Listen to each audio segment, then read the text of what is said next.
ओम शांति।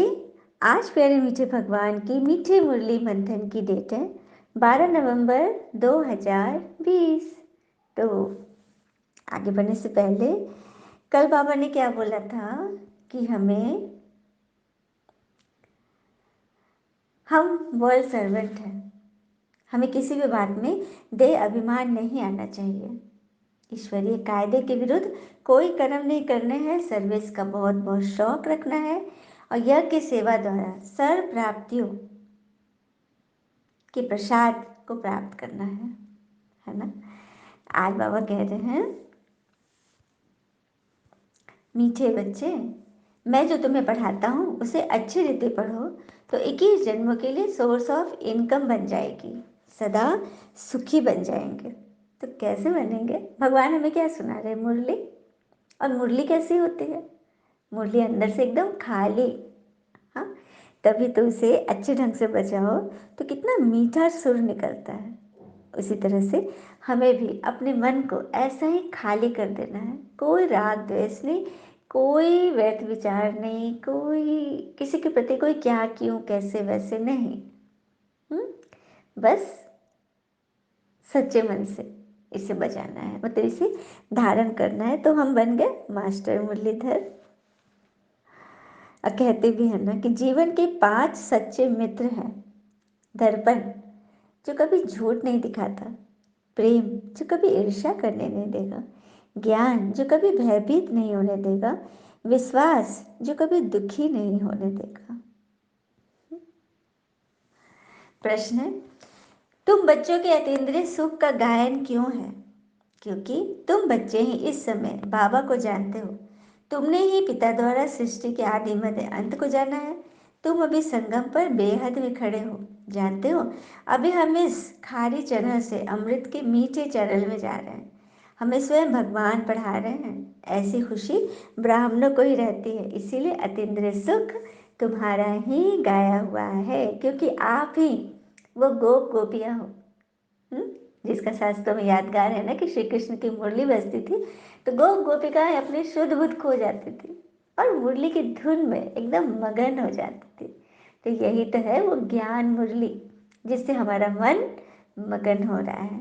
तो अतीन्द्रिय सुख का आभास हम बच्चों को ही हैं। तभी तो हम इस संसार के खारे चैनल से मीठे जल, अमृत रूपी मीठे जल की ओर जा रहे हैं। और हमें ये निश्चय नशा है कि स्वयं भगवान हमें पढ़ा रहे हैं, है ना बड़ी बात। ओम शांति। रूहानी पिता बैठ रूहानी बेहद के बच्चों प्रति समझा रहे हैं, यानी अपनी मत दे रहे हैं। यह तो जरूर समझते हैं ना कि हम जीवात्मा हैं, परंतु निश्चय तो अपने को आत्मा करना है ना। या कोई हम नया स्कूल में नहीं पढ़ते, हम 5,000 वर्ष के बाद पढ़ते आते हैं, मतलब कल्प कल्प हम पढ़ने, मान लीजिए कुछ भी नया नहीं है। बाबा बार बार पूछते हैं ना, पहले कभी पढ़ने आए हो? तो हम कहते हैं कि हम 5,000 वर्ष पहले पढ़े थे, पुरुषोत्तम संगम युग में आपके ही द्वारा। स्टूडेंट को स्कूल तो जरूर याद आएगा, एम ऑब्जेक्ट भी एक ही है। हाँ, स्टूडेंट लाइफ में जब हम रहते हैं तो अपने स्कूल और टीचर बहुत याद आते हैं, बच्चे याद आते हैं। तो वही बात है, यहाँ बाबा याद आ रहा है, पढ़ाई याद आ रही है और ईश्वरीय परिवार याद आ रहा है। फिर आगे बोल रहे बाबा कि यह ड्रामा में कदम कदम पार्ट बदलता जा रहा है। एक सेकंड न मिले दूसरे से जो मिसल ये टिक टिक चलती रहती है। टिक हुई, सेकंड पास हुआ, अभी तुम बेहद में खड़े हो। मतलब सब कुछ पास होते जा रहा है, कुछ भी रिपीट नहीं हो रहा है। हाँ, नथिंग न्यू, सब कुछ वैसे ही चल रहा है। तो अब तुमको यथार्थ रीति बाबा का परिचय देना है। तुमको भी बाबा ने दिया है, तब तो समझते हो ना। हाँ, नहीं, बाबा कह रहे कि तुमने समझा है तो सबको समझाना भी है। और अतीन्द्रिय सुख पूछना है तो गोप गोपियों से पूछो। बाबा हमारे पिता भी है, टीचर भी हैं, सदगुरु भी हैं। सुप्रीम अक्षर तो जरूर डालना है। सुप्रीम इसलिए है क्योंकि वो सुपर से भी ऊपर है। उन्होंने कोई शरीर धारण नहीं किया, वो आत्मा रूप में एवर प्योर है। That's why he is called supreme soul God father. Shiv Baba की महिमा में ये अक्षर जरूर डालने हैं, जो कि सिवाय तुम्हारे कोई नहीं जानता कि बाबा सुप्रीम क्यों है। फिर आगे बोल रहे बाबा, तुम्हारा पिता के साथ कितना लव है, ये मॉडरेट बुद्धि में है, यह भी जानते हो कि हम स्टूडेंट को अपनी पढ़ाई का नशा होना चाहिए, कैरेक्टर का भी ख्याल होना चाहिए। विवेक कहता है जबकि गॉडली पढ़ाई है तो इसमें एक दिन में मिस नहीं करना चाहिए। मिस किया तो वो पॉइंट तो छूट गई और पेपर उसी पॉइंट का आ गया तो क्या करेंगे। इसीलिए जो सिंसियर बच्चे होते हैं ना, वो क्लास बिल्कुल नहीं छोड़ते। और सर्विस करने वाला सपूत बच्चा जरूर बाबा को प्यारा लगता है।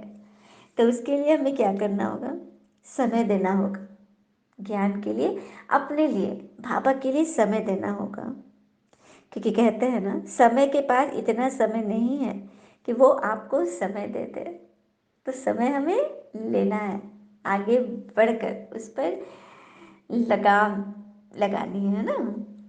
फिर बाबा बोल रहे अभी तुम समझते हो आदि सनातन देवी देवता धर्म तो यह था ना, हाँ, जो अभी स्थापन हो रहा है। जरा भी किसकी बुद्धि में नहीं थी।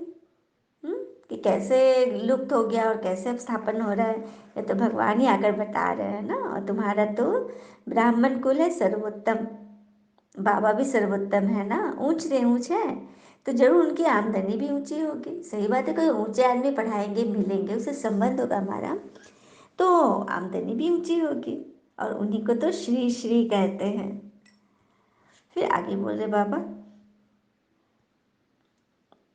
तुम कहते ही हो हेवनली गॉड फादर, यह भी तुम जानते हो अभी स्वर्ग की स्थापना हो रही है, वहाँ क्या क्या होगा यह सिवाय तुम्हारे और कोई की बुद्धि में नहीं है। तुम्हारी बुद्धि में है कि हम विश्व के मालिक थे, अब बन रहे हैं, प्रजा भी ऐसे कहेंगे ना कि हम मालिक हैं। यह बातें तुम बच्चों की बुद्धि में है, तो तुम्हें तो अपार खुशी में रहना चाहिए। मतलब बाबा कह रहे कि तुम बच्चे ही से समझते हो, जानते हो, मानते हो, चलते भी हो, तो तुम्हें तो अपार खुशी में रहना चाहिए। फिर आगे बोल रहे हैं कि तुम्हारी ताकत बहुत है, भोजन तुम योग में रहकर बनाओ, खिलाओ और खाओ, तो बुद्धि और तरफ नहीं खींचेगी। हम्म? कहते भी है ना कि बुद्धि आज सबके एकदम खिंच रही है, मतलब कहाँ ना कहाँ भटक रही है। अब जैसे कि न्यूटन ने एक सेब क्या गिरा, उसने ग्रेविटेशनल मतलब फोर्स के नियम ही निकाल दिए, हाँ, उसके रूल्स निकाल दिए, फॉर्मूला निकाल दिया। लेकिन एक इंसान कितनी बार गिर रहा है, लेकिन किसी ने इंसानियत खोजने की जरूरत ही नहीं की। इंसानियत को कोई नहीं ढूंढ पा रहा है। अच्छा, मीठे मीठे बच्चों प्रति भगवान की नमस्ते, हम बच्चों की भी प्यारे शिव पिता को नमस्ते। और बाबा दिल से सभी आत्माओं की तरफ से आपको very very very good morning. धारणा के लिए मुख्य सार है, पहली पॉइंट, हम गॉडली स्टूडेंट हैं, इसीलिए पढ़ाई का नशा भी रहे तो अपने कैरेक्टर्स पर भी ध्यान दो। एक दिन में पढ़ाई मिस नहीं करनी है, देर से क्लास में आकर टीचर की इंसल्ट नहीं करना है, यह भी बहुत बड़ी बात है। क्लास शुरू हो गया, देर नहीं करनी है, टाइम पे पहुंचना है, टीचर से पहले पहुंचना है। दूसरी पॉइंट, इस विकारी छीछी दुनिया से बुद्धि योग निकाल देना है, पिता की याद से अपनी आत्मा को पवित्र सत्व प्रधान बनाने का पुरुषार्थ करना है, सदैव खुश हर्षित मुख रहना है। वरदान, अंतर्वाहक शरीर द्वारा सेवा करने वाले कर्म बंधन मुक्त डबल लाइट भव। अंतर्वाहक, जैसे स्थूल शरीर द्वारा साकारी ईश्वरीय सेवा में बिजी रहते हो, ऐसे अपने आकारी शरीर द्वारा अंतर्वाहक सेवा भी साथ साथ करनी, मतलब फरिश्ते रूप से सेवा भी चलनी है। कल बाबा ने बोला था ना कि स्थूल और सूक्ष्म लंगर दोनों चलता रहे अखूट।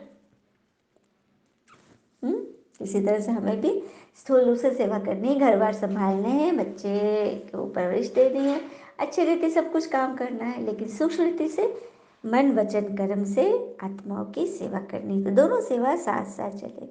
जैसे ब्रह्मा पिता द्वारा स्थापना की वृद्धि हुई, वैसे अभी आपके सूक्ष्म शरीर द्वारा विश्व शक्ति के कंबाइंड रूप के साक्षात्कार द्वारा संदेश मिलने का कार्य आरंभ होना है।